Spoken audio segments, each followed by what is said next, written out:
चलो निकलो, निकलो, चलो चलो बाहर निकलो। हमारे मेहमान आए नहीं कि भिखारी पहले ही आ गए। चलो निकलो। सीमा, तुम पागल हो गई हो? ऐसे क्यों बोल रही हो? ये लोग बहुत शुभ होते हैं। माय फुट, शुभ होते हैं? तुम मुझे बताओगे शुभ क्या होता है, अशुभ क्या होता है? मनहूस लोग, निकलो यहाँ से। सही कहा बेटा, हम मनुष्य तो होते हैं, मनुष्य हैं हम लोग। अरे जब पैदा होते हैं ना तो हॉस्पिटल वाले हमें मनुष्य बोलते हैं। जब हॉस्पिटल से घर आते हैं ना तो माँ बाप भाई बहन हमें मनुष्य बोलते हैं। जब बड़े होकर हम समाज में निकलते हैं ना तो समाज हमें मनुष्य बोलता है। मनुष्य थे हम लोग, तभी तो तुम हमसे इस तरीके से बात कर रही हो। मनुष्य हम लोग, मनुष्य। दीदी, आप परेशान मत हो, मैं इसके तरफ से माफी मांगता हूँ। दीदी, तुम क्यों माफी मांग रहे हो? ये क्या हमारे रिश्तेदार लगते हैं? इनसे इसी तरीके से बात किया जाता है। समझ में आई बात? तू अभी तक खड़ी है? चल निकल यहाँ से। चलो चलते हैं। नहीं पहलवान, किन्नरों की मर्यादा क्या होती है ना, आज ये चिंगारी इन लोगों को बता के जाएगी। क्या बोला था बेटा तूने कि हम किन्नर लोग भिखारी होते हैं, मनुष्य होते हैं? बेटा, हम किन्नर लोग अभी के नहीं है। हमारी कहानी तो आदि अनादि काल से चली आ रही है। भगवान भोलेनाथ का जो रूप है ना, अर्धनारेश्वर रूप, वो हम लोगों का है। महाभारत में अगर शिखंडी नहीं होता ना तो पांडव कभी भी जीत नहीं पाते। द्रोणाचार्य की मृत्यु का कारण भी एक किन्नर ही था, क्योंकि शिखंडी एक किन्नर था बेटा, समझी? सीमा, माफी मांगो दीदी से। माफी? और इससे? बिल्कुल नहीं।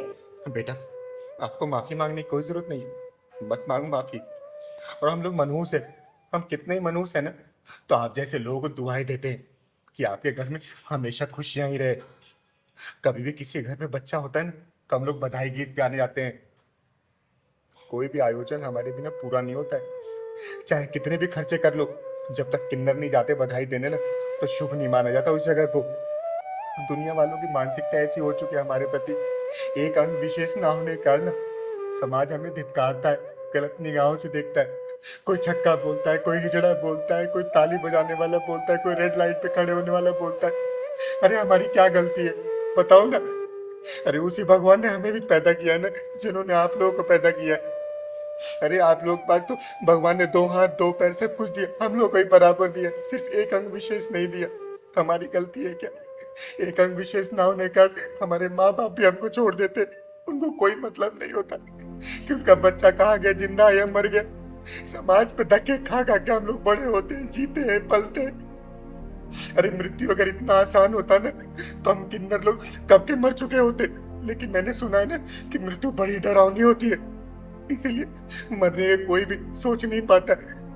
कोई अच्छा इंसान मिल जाता है ना, 2 पीठी बातें कर लेता है तो हम लोग फिर जी उठते और निकल पड़ते उसी समाज के लिए, दुआएं देने के लिए, उनके लिए अच्छा करने के लिए। अरे आप लोग हमें कुछ भी गलत बोलो, कितनी भी गालियां दो, लेकिन हम किन्नर लोग किसी को बद्दुआ नहीं देते।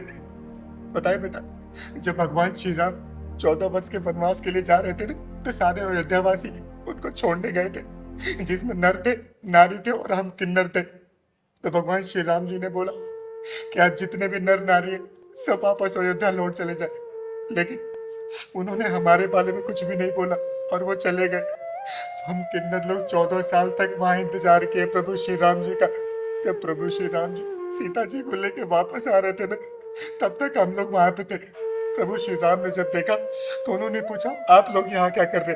तब हम किन्नरों ने बोला कि हे प्रभु, आपने तो नर और नारी को वापस जाने के लिए बोल दिया था, लेकिन हम किन्नरों को वापस जाने के लिए नहीं बोला। तब प्रभु श्री राम हमारी भक्ति से प्रसन्न हुए और उन्होंने हमें आशीर्वाद दिया कि हे किन्नर, कि आप लोगों को हम आशीर्वाद देते कि कोई भी मंगल कार्य आप लोगों के आशीर्वाद के बिना पूरा नहीं होगा।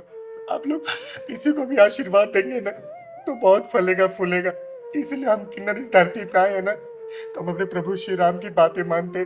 दुनिया हमें कुछ भी कहती है ना, हम उनको सिर्फ आशीर्वाद देते हैं, उनके लिए दुआएं देते हैं। पर अरे आप लोगों से 10, 20, 50, 100 रुपए मिल जाता है, उससे हमें क्या होता है?